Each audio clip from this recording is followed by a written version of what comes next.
সামাজিক ব্যবসার ধারণা, অর্থনীতির নতুন রূপরেখা। ডক্টর ইউনুস শুধু পুরস্কারের জন্য পরিচিত নন।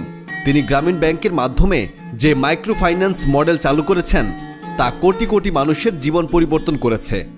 কিন্তু আপনি কি জানেন, ডক্টর ইউনুস গ্রামীণ ব্যাংকের মালিক নন, এমনকি তিনি ব্যাংকটিতে কোনো শেয়ারও রাখেননি। গ্রামীণ ব্যাংক সম্পূর্ণ অলাভজনক প্রতিষ্ঠান, যার ৭৫% মালিকানা গরিব মানুষের এবং ২৫% সরকারিভাবে নিয়ন্ত্রিত। তার সামাজিক ব্যবসা ধারণা মূলত ব্যক্তিগত লাভ নয়, বরং সামাজিক সমস্যার সমাধানের জন্য। তিনি বিশ্বাস করেন যে সম্পদের কেন্দ্রীকরণ দারিদ্র্যকে আরও গভীর করবে এবং সমাজের জন্য ব্যবসায়িক প্রতিষ্ঠানগুলোকে সামাজিক উন্নয়নের দিকে মনোযোগ দিতে হবে। তার বই এ ওয়ার্ল্ড অফ 3 জিরোস, শূন্য দারিদ্র্য, শূন্য বেকারত্ব এবং শূন্য কার্বন নিঃসরণ, এই দর্শনের ভিত্তি গড়ে দিয়েছে। গ্রামীণ ব্যাংকের বাইরে ইউনুসের উত্তরাধিকার।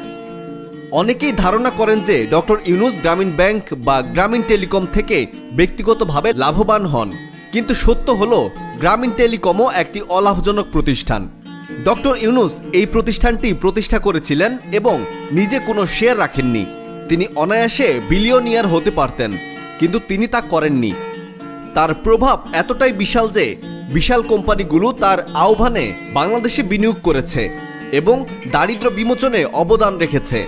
কিন্তু ডক্টর ইউনুসের নিজস্ব কোনো আর্থিক অংশ নেই। তিনি ব্যক্তিগতভাবে যে কোনো শেয়ার রেখে দারিদ্র্য বিমোচনের লক্ষ্যে এই প্রতিষ্ঠানগুলোকে পরিচালিত করেছেন।